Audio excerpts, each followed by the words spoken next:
Item hashtag, SCP-105. Object Class, Safe. Special Containment Procedures, SCP-105 is implanted with a tracking device and is currently housed at Site-17. SCP-105 is currently allowed Class 3, Restricted, socialization privileges with approved site personnel, granted based on continued good behavior and cooperation with Foundation personnel. SCP-105's personal camera, designated SCP-105-B, is contained in a locked safe deposit box at Site-19's high-value item storage facility. Standard positive action defenses, explosive, chemical, biological, and memetic, are to be in place at all times while SCP-105-B is within containment. SCP-105 and SCP-105-B or any other camera are only to be allowed to come into contact with approval of the current managing researcher. Description: SCP-105, formerly known as Iris Thompson, is a female human of European descent. Records indicate that SCP-105 was born in, making her years old at the time of acquisition. She has blonde hair and blue eyes, and at the time of this article, is 1.54 meters in height and 50 kilograms in weight. She does not appear to have any out-of-the-ordinary physical characteristics and appears to be, for all intents and purposes, a normal human being in good health. SCP-105-B is a Polaroid one-step express camera, manufactured in 1982. SCP-105-B does not appear to have any out-of-the-ordinary physical characteristics and appears to be, for all intents and purposes, a normal Polaroid camera, operating normally for all persons aside from SCP-105. When SCP-105 holds a photograph taken by SCP-105-B, the photograph changes from a still image to that of a real-time image of the location in question. SCP-105 is also able to reach through the photograph and manipulate objects within reach of the original point at which the photograph was taken. Persons witnessing this manipulation report seeing a disembodied female hand, determined to be that of SCP-105, reaching out from an invisible portal and carrying out the actions indicated. SCP-105-B and the photographs taken by said camera have no unusual properties when used by any other person. SCP-105 has demonstrated limited ability to manipulate objects through other photographs, but can only achieve fine control using photographs taken through SCP-105-B.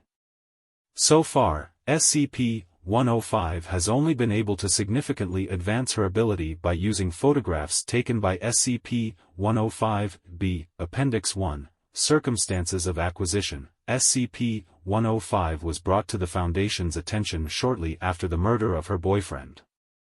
SCP-105 claimed to have been on the phone with the victim at the time of his murder, prompting her to hurry to his side. However, telephone records did not correspond to her story, making her suspect in the murder. SCP-105 informed her lawyer that she had, in fact, witnessed the murder through a photograph she had taken with her boyfriend several days prior. The attorney in question disregarded the story and recommended that the subject plead guilty. Subject refused to do so and subsequently told her story in court, offering to demonstrate her ability. This led to Foundation contact.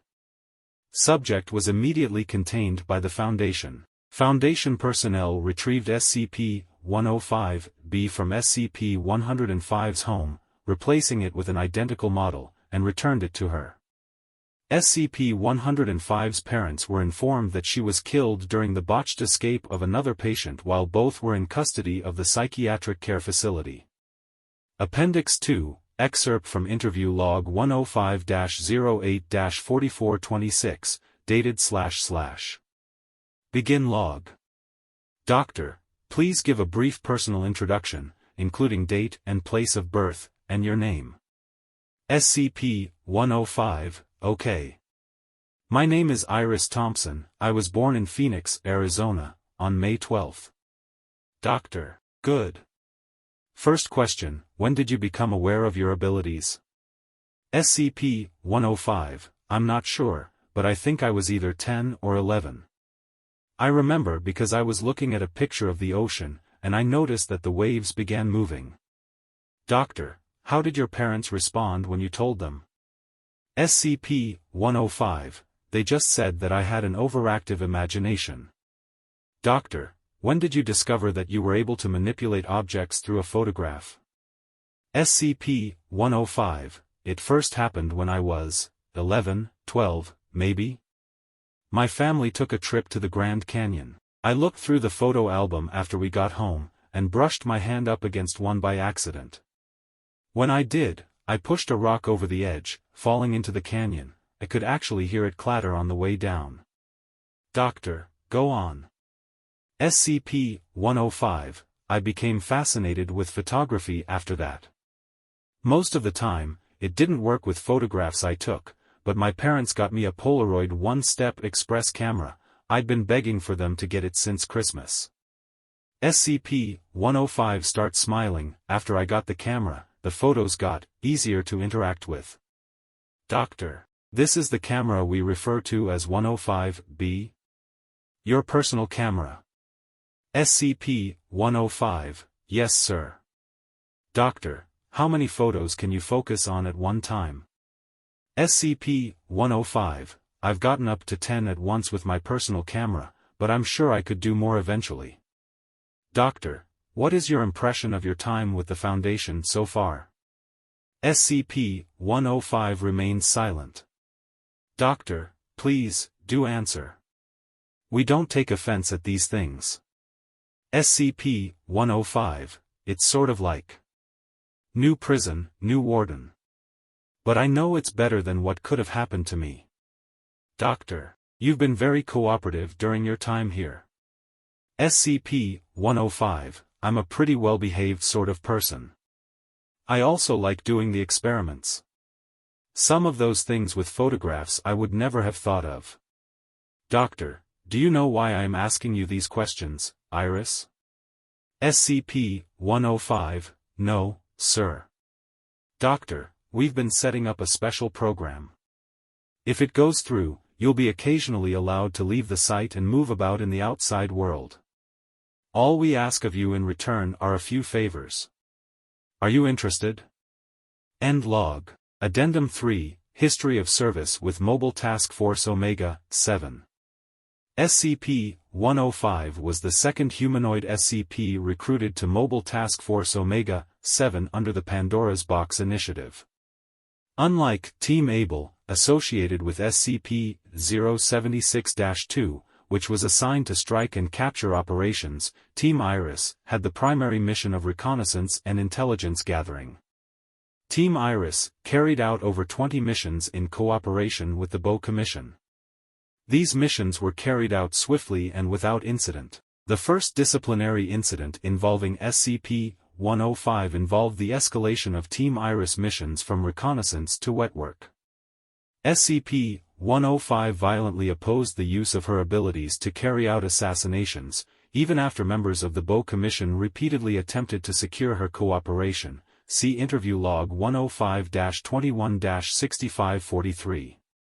During these events, SCP-105 became emotionally distressed and attempted to deceive Foundation personnel into believing that her anomalous traits had disappeared.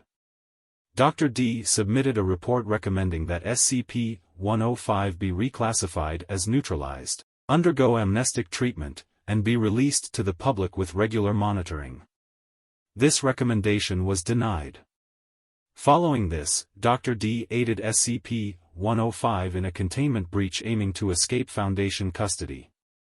This breach was unsuccessful and SCP-105 was recontained. See Incident X-45, Site 17.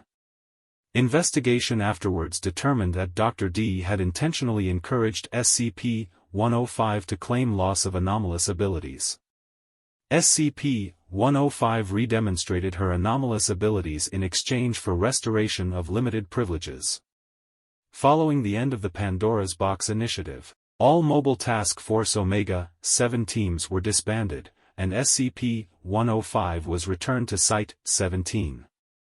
Because of the security risk she represents and lack of current utility, SCP-105 is presently not allowed access to SCP-105-B. All further information regarding Mobile Task Force Omega-7 is sealed by order of the Records and Information Security Administration. Director, Records and Information Security Administration. Addendum 4, Special Notice Re, Current Containment Status. Following incident R1300, Site 17. Many formal and informal reports have been made regarding SCP-105 and a supposed connection to Mobile Task Force Alpha-9. These reports constitute a serious breach of security.